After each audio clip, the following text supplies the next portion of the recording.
Cincinnati Bengals at the San Francisco 49ers. A little Super Bowl rematch from 82 and 88. Bengals, Niners. I love an afternoon game in San Francisco, West Coast game. 3.5 is the line. The Niners are favored as of right now. Just got word yesterday, though. Brock Purdy is in concussion protocol, and as Adam Schefter highlights, 0 players have been in concussion protocol this season and played. I believe the only player last year... In the same week. Concussion protocol this week and still played on Sunday. The only player last year who did it was Kenny Pickett. And, of course, we know he's one of the all-time great healers. So, of course. Brock Purdy might be. Everybody knows this. And so when this happens, I don't know how concussions work that well, other than, did he just start showing symptoms yesterday on a Tuesday? Yeah. Because that's when it started, and you have a lot of steps to go through. So when it starts on a Tuesday, it feels like he's pretty much out this week, and we're looking at Sam Darnold. Yeah, I can't believe you didn't throw in the old it's Joe Montana versus Boomer Esiason or whoever. I know, I could have done that, yeah. Montana, Boomer. Yeah. Was it Ken Anderson in 82? Was it Ken back then? Yeah. He was NFL MVP one of those years. Yeah, the tail at the end of his career. He had I think the year Ken you Anderson. And him are buddies, you would know. Yeah, Ken and I we did some work together. Did some work together a few years ago.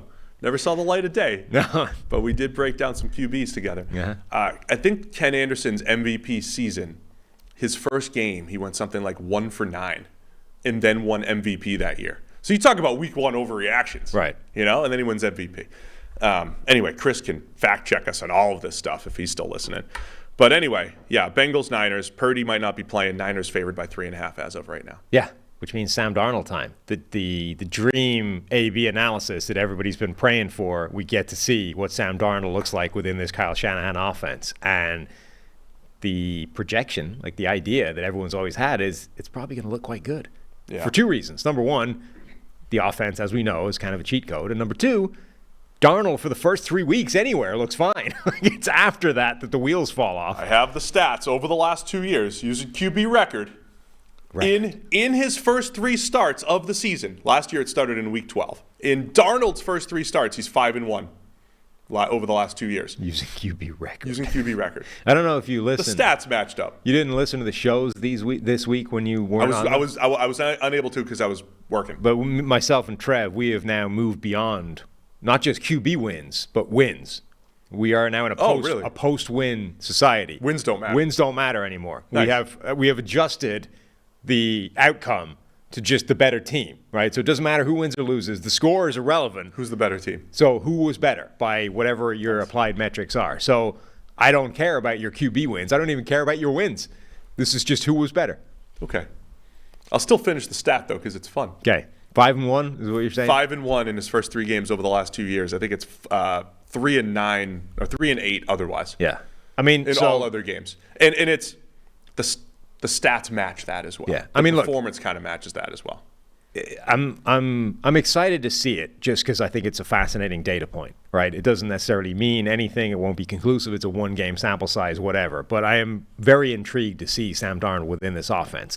I also think, not using this as an opportunity to dunk on Brock Purdy because I still think he's a great fit for this offense and a fascinating combination. It is, however, objectively funny that the Vegas line basically isn't moving when he's not in the lineup. We know that if, Mahomes or Josh Allen or whoever is not in the lineup, the line is going to swing 7 points. I don't think that's the actual number, though. 7 points? I mean, that's what it moved, right? When Aaron Rodgers went down, it moved 7 points. I don't think it was that much. I think it was. We have these estimates on PFF.com. We have Mahomes at 7.5 and Josh Allen at 6.5. I think there was an AB. Purdy at 2.5. I think there was an AB move within Aaron Rodgers the last year where we literally watched the line move 7 points. The problem with a lot of those, though, is the quality of the backup. The perceived quality of the backup does matter. It's not in a vacuum. Anyway. Our numbers have in a vacuum Purdy's worth 2.5. Yes. The point being, compared to a Mahomes 7.5. These other guys, the elite quarterbacks, Josh Allen, Patrick Mahomes, Aaron Rodgers, the guys that we know are the offense, it's going to move 7 points when they're not playing. Brock Purdy is not playing, and the line looks like it might be moving a point. That's just not. It's just that's funny. It's objectively funny. Whether or not you think Brock Purdy is the next Tom Brady, whether or not you think he's a bum, it's funny. Let's put it out there and let's all agree that is quite a funny data point. Let's all have a chuckle. Yeah. Haha. Now that we've had our chuckle, we can get back to the game. Some game analysis here. Yeah. I mean, it's a shame. You know that these videos they get chopped up. Yeah. Right? And somewhere, someone tuned in to Bengals 49ers preview. Uh-huh. Half of those people are probably 49ers fans. Right. And they didn't share your chuckle. Well, they have to appreciate that that's funny, whether or not you think Brock Purdy's great. I do think it's unfortunate that we're not going to get to see how he bounces back from that kind of game. My analysis coming out of the Monday night game, of course, Purdy, 2 interceptions in the fourth quarter, in comeback attempts.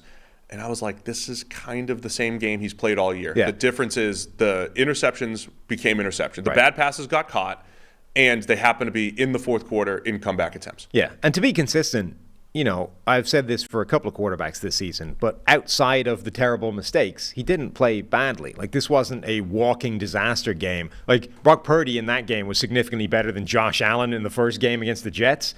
So it was just that when he made a mistake, it was a catastrophic mistake, and at some point when you make more than one of those, the game is bad, no matter how well you played in between them. So my other big question here, though, is the Bengals coming off a bye, Joe Burrow starting to look healthier and healthier. I'm still of the mind that this Bengals offense is going to look good and explosive like they did the last couple years.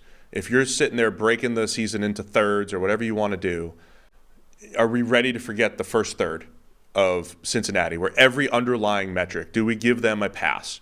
Every underlying metric is like, this team can't create explosive plays. They can't do anything. And just chalk it up to it's Burrow's calf, and T. Higgins doesn't look right, and they're feeding Jamar Chase, extra just to do something offensively, and he's special so he can make it work. Are we going to see the 2021 and 22 Bengals offense that went to the AFC Championship? I feel like it's going to be there at some point. And the question is when. Yeah.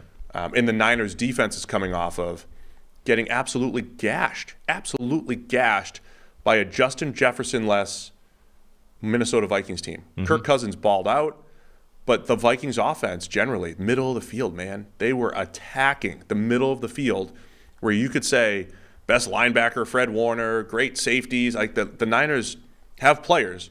And Minnesota was attacking schematically the middle of that Niners defense and exploiting them for a game. So it's a lot to like in this matchup here this week. Yeah, and it's a massively high leverage game for the Bengals. I mean, we said this on yesterday's show. When you look at what's at stake for them in terms of their playoff chances and the schedule that they have upcoming, this is a really important game for them. And, okay, the 49ers have stumbled, a couple of losses that they weren't expected to take, but it's still a step up in competition from what the Bengals have beaten on their little mini revival, right? They've won 3 of the last 4.